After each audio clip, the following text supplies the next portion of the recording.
Je suis venue à Cannes pour la première fois. Je suis allée sur le tapis rouge. Je sentais l'odeur des moutons toujours dans mes cheveux. C'est Leo qui m'a appris comment toucher un homme devant la caméra. Il y avait une émission dans le télé iranien qui c'était vraiment les films archi combini, quoi. C'était notre côté français intellectuel. Même de prononcer le nom de Jim Jarmusch, c'était comme wow, c'est notre réalisateur préféré. 2024. 2020. Bon, encore. Voilà, c'est ça 2024. Alors, 2024, j'adore Rokia. C'est un film vraiment très différent avec ce qu'on a d'habitude de voir vraiment ici en France. Madame ? Je crois que la vision de Saïd était très claire il voulait beaucoup de cheveux, vraiment l'image d'une sorcière, qu'elle n'est pas sorcière justement, elle est une femme d'affaires. Et ils ont mis Rokia dans un film de genre que ça me rend vraiment folle parce que je crois que ce film, c'est un drame absolu. Elle est une personnage féminine incroyable. Je crois pas qu'on a ce genre de personnage. Moi, j'ai pas vu, en tout cas. J'avoue que j'ai pas vu beaucoup de films français non plus, mais je me souviens pas d'une personnage si sauvage, en même temps belle, en même temps fort, mais vulnérable, fragile. On dirait que c'était un peu une métaphore de ma vie, comme on est né dans une injustice totale, mais en même temps, on n'est pas victime de cette injustice. Et on n'a pas le temps d'être traumatisé, on n'a pas le temps d'être triste, ou on doit se battre et survivre. Les gens pensent que je suis possédée, mais je crois que je suis juste en colère. Oui, pour moi, ce film n'est pas du tout un film de genre. En fait, je comprends même pas. J'ai pas fait un film de genre, j'ai pas joué dans un film de genre. C'était une histoire et moi, ce qui me fait peur, c'est que s'ils me disent que c'est un film de genre de ci ou ça, peut-être j'ai pas envie d'aller au cinéma et le voir. C'est un drame et ça fait pas peur, en fait, comme tu dis. Ça prend tous les éléments de film de genre pour pas faire un film de genre. Ça veut dire qu'il y a l'histoire de sorcellerie, machin, mais en même temps, on les regarde avec une distance assez lointaine et on regarde parce que le personnage principal, il les regarde avec une distance. On est plus avec elle que dans l'histoire de sorcellerie. C'est pas du tout une histoire de sorcellerie, ce film.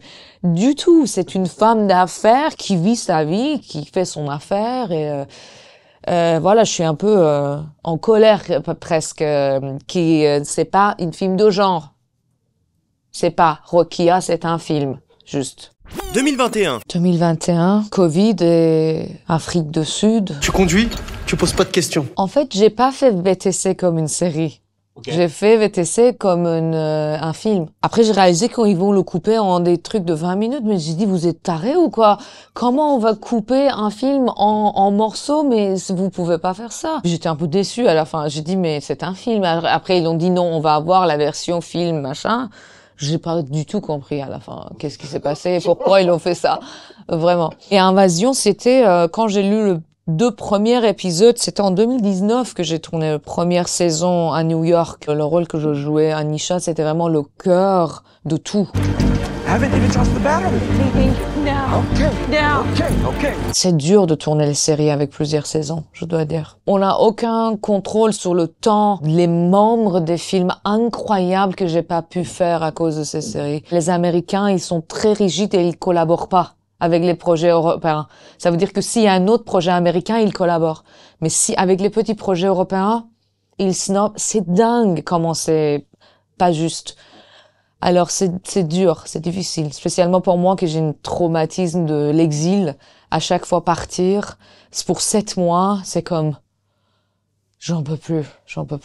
2018. C'est drôle que je me souviens même pas, parce que toi, comme c'est dingue, parce que toi tu connais les projets, moi je dis 2018, oui, aucune idée.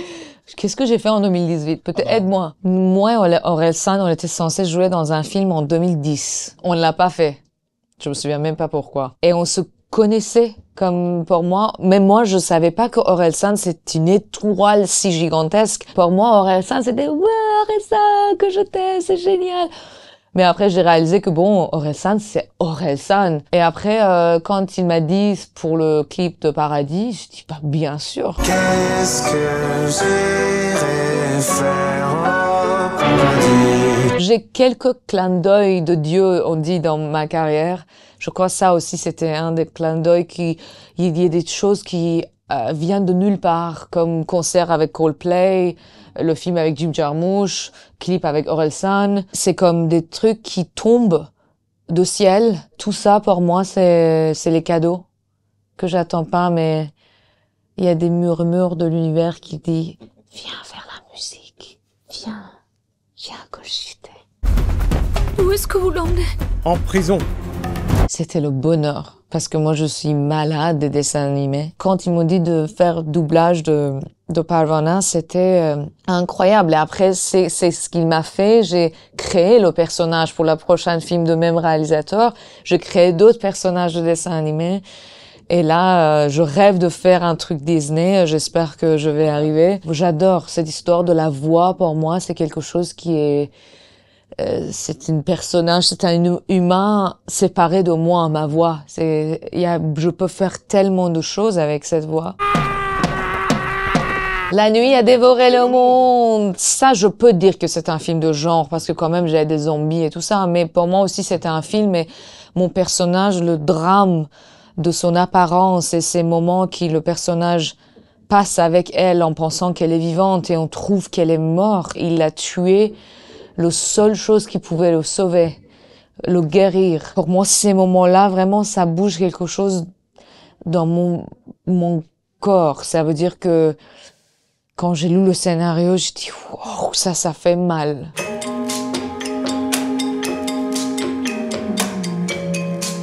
C'était incroyable de travailler avec Dominique. D'abord, il est incroyable. Il est un réalisateur... c'est dingue de faire ces premiers films qui sont tellement géniaux. En 2 langues, on a tourné en anglais et en français. J'ai réalisé que waouh, les scènes sont tellement différentes quand on les tourne dans les langues différentes. C'est fou. On dirait que c'était 2 films différents. C'était merveilleux. J'étais sur le tournage pas longtemps, mais c'était beau comme expérience. 2017. Alors, qu'est-ce que j'ai fait en 2017? Ah, une vague histoire de pirate. Need just a moment to clear my head. Oh, c'est non, c'est ça l'histoire. En farci, là. Baba John, non.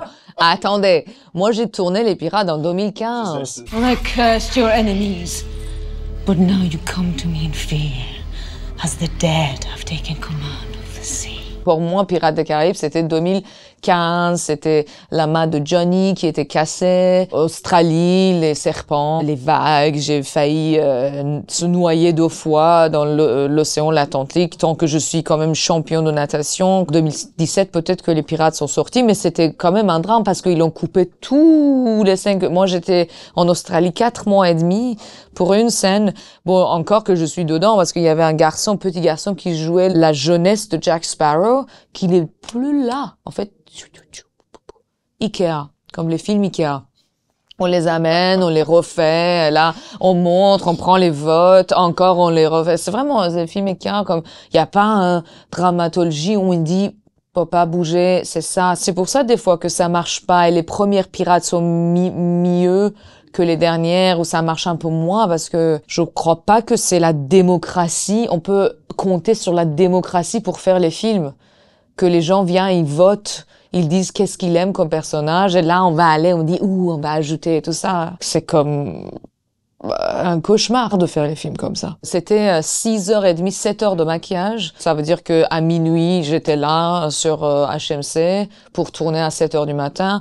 En même temps que les Américains ont pas de limite. On peut travailler 24 heures. Il n'y a pas de syndicat, il n'y a rien. Il n'y a pas de loi vraiment. Comme on tourne, c'est un peu esclavage. Et je gardais mes tatouages justement la semaine parce que ça prenait beaucoup de temps, les tatouages de corps. Alors je nageais avec. Les gens le voyaient tout le temps. J'étais dans la mer et ça décollait pas. Et c'était quand même étrange parce que j'ai pas de tatouage, mais je vivais avec cette espèce de tatouage fou. Ces tournages longs, je peux dire qu'on a plus de mémoire de behind the scene que le tournage. À la fin, je me souviens, on était comme les fous parce que le tournage a été arrêté pendant 1 mois et Johnny est parti. On était tous là en Australie avec les serpents et machin, les kangourous. Moi, je suis partie, mais quand je suis revenue, j'ai vu que tout le monde a pété des câbles, vraiment les acteurs, parce que il y avait une actrice qui censée être mariée, le mariage a été annulé, les films après annulés. C'était vraiment, les gens étaient dans une espèce de rage et frustration de c'est quoi ce métier. Et derrière, il jouait aux cartes avec tous ces costumes-là. Je tiens le mémoire qui se disait, mais on est fous. Si une alien vient et il nous regarde comme ça, il dit, mais qu'est-ce qu'ils font, ces gens? Qu'est-ce qu'ils font avec ces costumes-là, dans la chaleur? Tout le monde est en train de mourir de chaleur. Moi, avec le tatouage, nu, avec les squelettes sur moi. On joue et on râle. Et c'était vraiment, c'était dingue, avec Jeffrey Rush, parce que Jeffrey est un très bon ami. À ce moment-là, on rigolait, c'était un grand acteur. Bref, c'était fou. Le tournage était fou. 2016. Jim Jarmusch! Ça, je me souviens. Honey, since the kitchen's a mess with all my baking going on, could we order out? Like a pizza? Travailler avec Jim, encore, c'était un des plus grands clins d'œil de Dieu de l'univers pour moi, parce que j'étais fan de Jim quand j'avais 12 ans. Il y avait une émission dans le télé iranien qui c'était vraiment les films archi combini, quoi. Archi, machin, et cinéfilm et tout ça. À 12 ans, on regardait tous ces films-là. Et je me souviens de Coffee and Cigarette en noir et blanc, et ça, c'était notre intellectualisme très français à cet âge-là en Iran. Very funny. C'était notre côté français intellectuel qui adorait de parler des films et des expositions et de Jim Jarmusch, même de prononcer le nom de Jim Jarmusch. C'était comme wow, c'est notre réalisateur préféré. En même temps que j'écoutais le Sepultura et Pantera et Dream Theater, comme tous les groupes de metal et hard rock de dingue. Et quand il m'a appelé pour faire Patterson, j'étais comme quoi? No, darling. I really think you should do something about those beautiful poems. J'arrivais pas à croire. En même temps que je suis nulle, j'ai jamais fait un film à travers un casting. En fait, quand je fais des castings, c'est pour pas me prendre. Justement, après 2015, j'ai refusé à faire les castings parce que je dis, écoutez, il veut que je fasse des castings pour comprendre qu'ils veulent pas ça. Et justement, je dis qu'il voulait même pas que je tourne. On a fait un Skype et j'étais avec les serpents et kangourous en Australie et j'étais en train de parler avec Jim et j'arrivais pas à croire. Et après, c'était Skype, il a dit « Welcome to the project ». C'était vraiment comme... Ah, j'arrivais pas à croire. Et de tourner avec lui, c'était... Mon Dieu, c'était une merveille, je peux même pas dire, la sensibilité, la fragilité de cet homme. En même temps qu'il sait exactement qu'est-ce qu'il veut. L'univers de cette maison qu'on a créé avec Mark, de set designer. Tous les tiroirs de toutes les choses étaient remplis des choses, des vraies choses. Ça veut dire qu'il disait que c'est l'esprit de la maison. On peut pas les laisser vides. Il faut que si tu l'ouvres, il y a quelque chose qui appartient à Laura. Waouh, c'était un des plus beaux cadeaux de ma vie dans ma carrière. 2014. You're not going to do anything. Oh, Ridley! En fait, pour moi, faire l'Exodus, c'était juste retrouver Ridley. J'ai tourné 3-4 jours, pas plus. J'ai tourné 4 mois et demi pour Pirates des Caraïbes. Il y a une scène dedans. Et là, 3-4 jours, les scènes étaient bien dedans. Et j'ai retrouvé Joel Edgerton, qui est un ami très précieux pour moi. La scène des grenouilles, j'avais des vrais crapauds grenouilles sur moi partout dans la bouche. Et le mec qui venait, il dit... Mademoiselle, regardez, il n'y a pas de danger. Et il avait la grenouille dans sa bouche. Moi, je regardais. C'est ok. Il voulait juste me montrer que les grenouilles, ça va. Parce que j'étais allongée. Il mettait carrément les grenouilles partout. Et quand je me levais, il y avait des grenouilles dans mes cheveux et partout.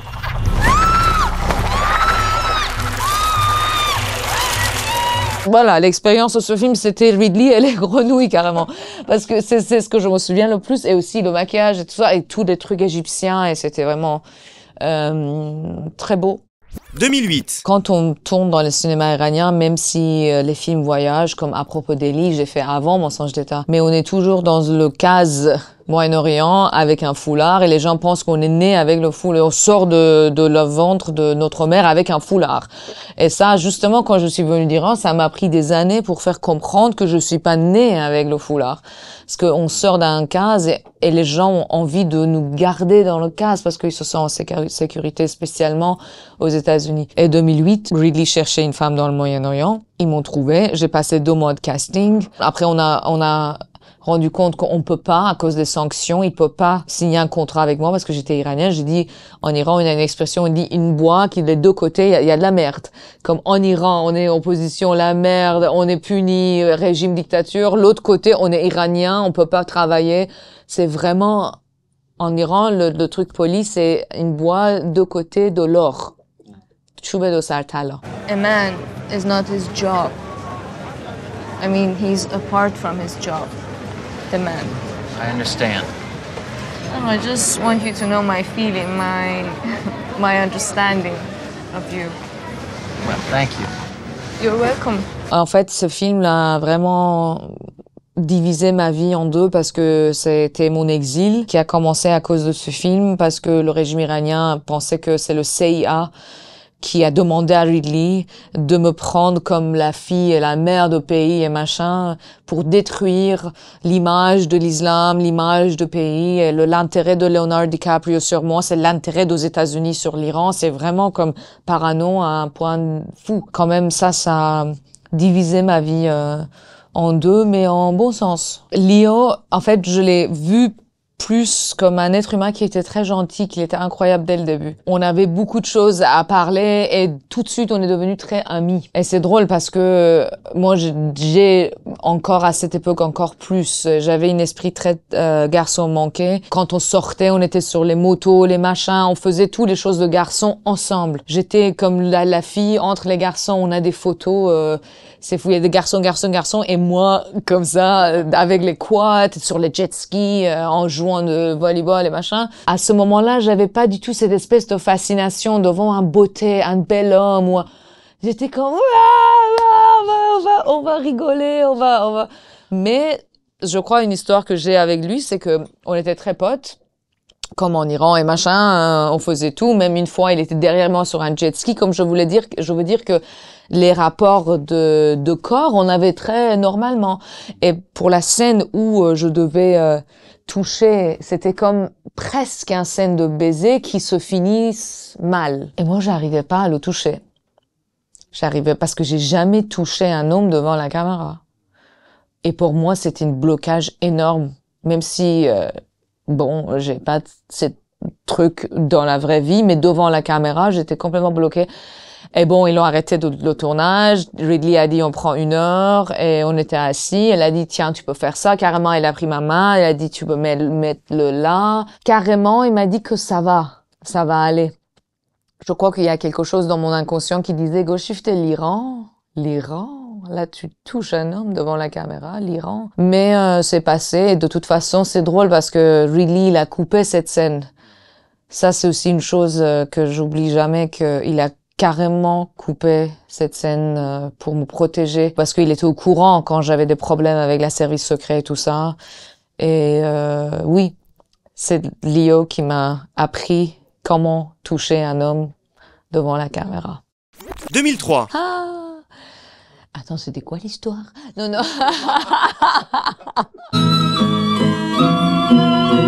Les 2 anges, Mohamed Hayrat, oui, j'étais très jeune. Je l'ai tourné, j'avais 17 ans. Je suis venue à Cannes pour la première fois avec ce film-là. Je suis allée sur le tapis rouge et je sentais l'odeur des moutons toujours dans mes cheveux. En fait, j'avais 4 chèvres et je les aimais beaucoup. 6 mois de tournage, j'étais avec mes chèvres et je suis venue du Kurdistan. Le matin, la nuit, je suis allée à Cannes. Le jour après, j'étais sur le tapis rouge. J'avais 19 ans, j'étais très très jeune.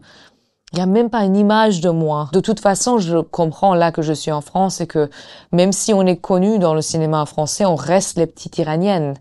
Tant qu'on parle pas la langue, on n'est pas dans la société et tout ça. Comme vous savez, comme les prix de Cannes, les prix d'interprétation, c'est plupart les ethnies qui gagnent ces prix-là. Je me demande toujours pourquoi. C'est rare que ça sort de l'ethnicité. 1998. Tu sais, j'ai fait pas mal de films sur musique. Aussi en Iran. Santuri aussi, c'était une histoire de la musique. Parce que je suis musicienne, j'ai fait beaucoup de films qui étaient liés à la musique. Alors, je sais pas si je peux te dire, c'est le film qui est le plus de mon esprit. Le film qui était vraiment moi quand je l'ai tourné, c'est le film Poirier que j'ai tourné quand j'avais 14 ans, qui était carrément moi devant la caméra.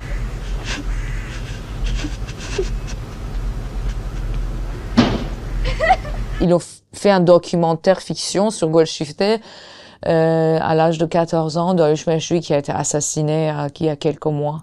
Mon Dieu, c'est lui qui m'a invité dans le monde de cinéma. J'ai fait 2 films avec Dariush, deux grands films, je peux dire, et aussi le deuxième film qui a été banni. Je dis comme la sortie piratée de ce film l'a tué pour la première fois. Il est déjà mort une fois. Pour moi, son assassinat, c'est vraiment une métaphore de l'assassinat de sang et sale de l'art et culture, parce qu'il était vraiment comme une des branches, des racines les plus fortes du cinéma iranien. Par l'ignorance. On dirait qu'on a on est en pôle Nord, et nous, on tient cette flamme comme ça, et à chaque moment, ça peut s'éteindre. Et c'est pas seulement 44 ans de régime islamique, mais ça devient des millénaires, des centaines d'années où tout le monde essaye à tuer, à massacrer, à éradiquer l'art, culture, les traditions zoroastres, la culture, tout ce qu'on a, mais il réussit pas. Les Moghols réussissent pas, les Arabes réussissent pas, l'Alexandre n'a pas réussi, les régimes de fous, même avant ces mots-là, ils réussissent pas à prendre Nowruz, la fête du feu, les chants, la poésie, la bouffe, la beauté, tout ce qui est l'art et culture, on les tient comme ça parce que c'est tout ce qu'on a et on les protège et on passe poitrine à poitrine, comme les pingouins, tu vois, qui passent les œufs comme ça et si ça tombe, ça casse, mais on les tient comme ça. Et son assassinat, ça m'a cassé, ça m'a bouleversé, j'arrivais pas à imaginer les dernières minutes de sa vie. J'arrivais pas à imaginer dans quel état il était, comme. Après, mon psy me dit, ne pense pas à ça, mais quel mécanisme autodestructif que tu t'assois et tu penses à lui. Il était comment ces dernières minutes? Il pensait à quoi? Il pensait à sa fille? Comment il va? C'est fou. Mais bon, ces films, c'est ça la beauté de l'art, c'est que les films restent, les émotions restent, les mémoires restent. On se souvient toujours du moment où on a vu tel film ou tel film. On se souvient, même si l'artiste n'est plus là. L'art est au-delà de l'artiste. C'est très difficile parce que préserver les films, déjà, on n'a pas des bons... Par exemple, les films qui vont à l'étranger, ils ont beaucoup plus de la chance de survivre que les films en Iran. Au début de la Révolution, il y a des islamistes qui sont venus pour brûler les archives de la radio.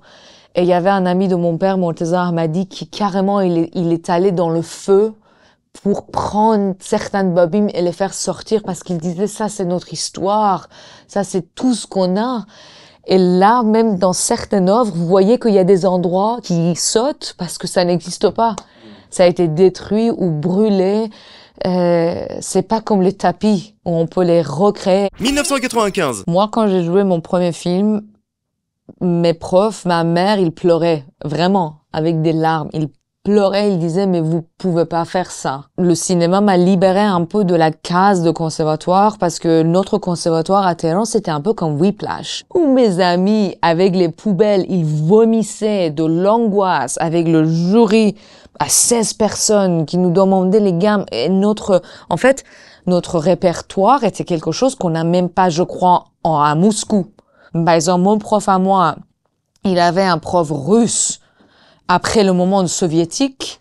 Alors lui, on dirait qu'on a passé le conservatoire au moment soviétique à Saint-Pétersbourg, mais on était à Téhéran. Mais c'était une grande liberté aussi, parce que c'était un des meilleures années de ma vie, les années de conservatoire, parce que j'étais libre. C'est une des choses que je suis le plus heureuse dans ma vie, que je suis allée au conservatoire et quand même je suis une académique de la musique. Et j'ai ça en fait, je peux pas dire sans effort après tous les vomissements dans les poubelles avant les trimestres et les machins, et je vais retourner sérieusement et professionnellement parce que je crois que mon avenir, c'est plutôt dans la musique que le cinéma, bizarrement. Oui, moi, Sweet Pepperland, c'est toutes mes compositions à moi, en fait.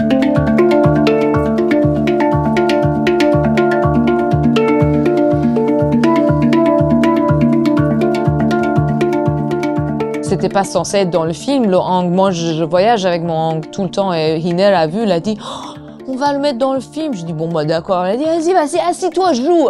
Je m'assois comme. Et c'est dans le film, c'est dans le soundtrack de film, même dans le film comédie romantique aussi. J'étais sur un. Oui. On est nus. Et oui, c'est moi qui chante, c'est moi qui joue, c'est moi qui fais mes cascades aussi. C'est musique et cascade. La même chose, moi qui le fais. Merci beaucoup, Goldfish. Merci beaucoup. Merci. Clap. Colmini